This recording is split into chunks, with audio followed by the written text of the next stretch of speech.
பெங்களூரு போன்ற பெருநகரங்களின் இரவு எப்போதும் அமைதியானது அல்ல. இயந்திரத்தனமான ஓட்டம், மின்னும் விளக்குகள், நள்ளிரவிலும் ஓய்வில்லாத ஐடி நிறுவனங்கள் என அந்த நகரம் எப்போதும் விழித்தே இருக்கும். ஆனால் அந்த வெளிச்சங்களுக்குப் பின்னால் மறைந்திருக்கும் சில இருண்ட உண்மைகள் எப்போதுமே பயங்கரமானவை.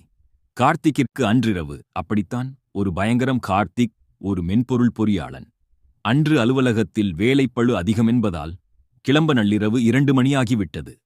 அவன் தங்கியிருந்த அடுக்குமாடி குடியிருப்பு பழையது என்றாலும் வசதியானது.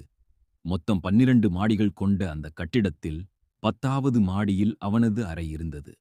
நள்ளிரவு பயணம்.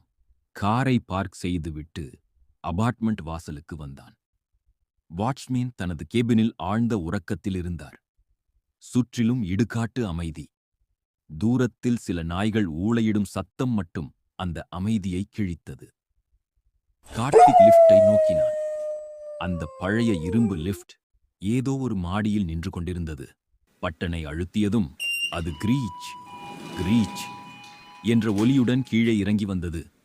கதவு திறந்தபோது உள்ளே இருந்த மங்கலான மஞ்சள் விளக்கு ஒருவித அமானுஷ்ய உணர்வை தந்தது. கார்த்திக் உள்ளே நுழைந்து 10 என்ற பட்டனை அழுத்தினான். லிஃப்ட் மெதுவாக மேலே நகரத் தொடங்கியது. 7, 8, 9, அடுத்தது 10வது மாடி வர வேண்டும். கார்த்திக் தன் மொபைலை எடுத்து மெசேஜ் பார்த்துக் கொண்டிருந்தான். ஆனால் லிஃப்ட் நிற்கவில்லை. மர்மமான எண் 13. சட்டென நிமிர்ந்து பார்த்தான். டிஜிட்டல் திரையில் 11 என்று காட்டியது. என்ன இது? நான் தான் 10 அழுத்தினேனே என்று நினைத்தபடி மீண்டும் 10 அழுத்தினான். ஆனால் லிஃப்ட் நிற்காமல் 12ஐ தொட்டது. அந்த பில்டிங்கில் மொத்தம் 12 மாடிகள் மட்டுமே. ஆனால் அதையும் தாண்டி லிஃப்ட் மேலே ஏறியது. கார்த்திக்கின் இதயம் வேகமாக துடிக்கத் தொடங்கியது. டிஜிட்டல் திரையிலிருந்து லேசான கரும்புகை கசிந்தது. அடுத்த நொடி இரத்தம் போன்ற சிவப்பு நிறத்தில் 13 என்ற எண் மின்னியது. டிங் என்ற சத்தத்துடன் கதவு திறந்தது. உறைபனித் தாழ்வாரம். வெளியே வெளிச்சமே இல்லை. உறைந்து போன ஒரு குளிர் காற்று கார்த்திக்கின் மேனியில் மோதியது. அவன் கைகள் நடுங்கின. மெதுவாக எட்டிப் பார்த்தான். அந்த தாழ்வாரம் காரிடார். பல ஆண்டுகளாக ஆள் நடமாட்டம் இல்லாதது போல தூசியும் ஒட்டடையும் படிந்து கிடந்தது. சுவர்களில் சில இடங்களில் பழைய இரத்தக்கரைகள் காய்ந்து கருப்பாகத் தெரிந்தன. மேலே இருந்த ஒரு டியூப் லைட் மட்டும் விட்டு எரிந்து அணைந்து கொண்டிருந்தது. ஏதோ ஒரு உந்துதலில் கார்த்திக் வெளியே ஒரு அடியெடுத்து வைத்தான். அப்போது இடதுபுறம் இருந்த ஒரு கதவு மட்டும் லேசாகத் திறந்திருந்தது. அதில் 1304 என்ற எண் செதுக்கப்பட்டிருந்தது. உள்ளே இருந்து ஒரு பெண் அழும் சத்தம் மெலிதாக கேட்டது. முகமில்லாத உருவம்.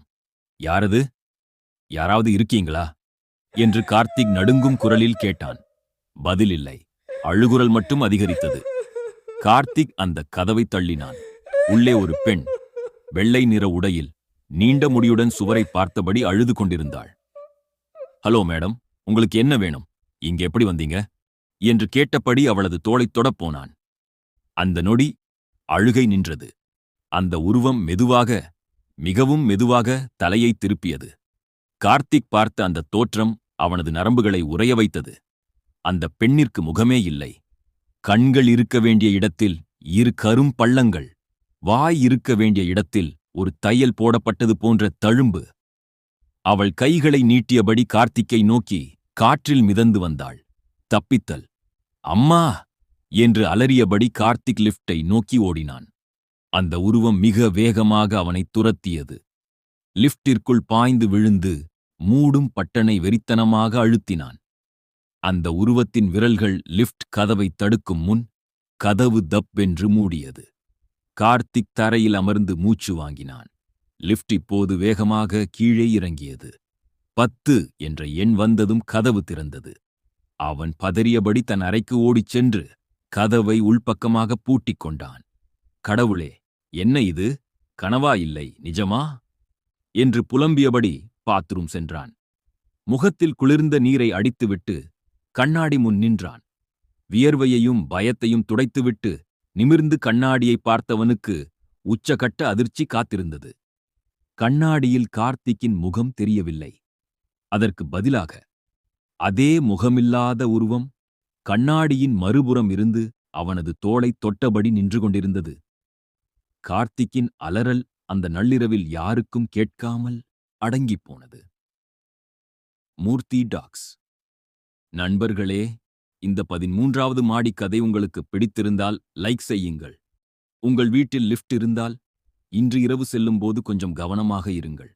அடுத்த ஒரு திகிலூட்டும் கதையில் உங்களைச் சந்திக்கிறேன். நன்றி.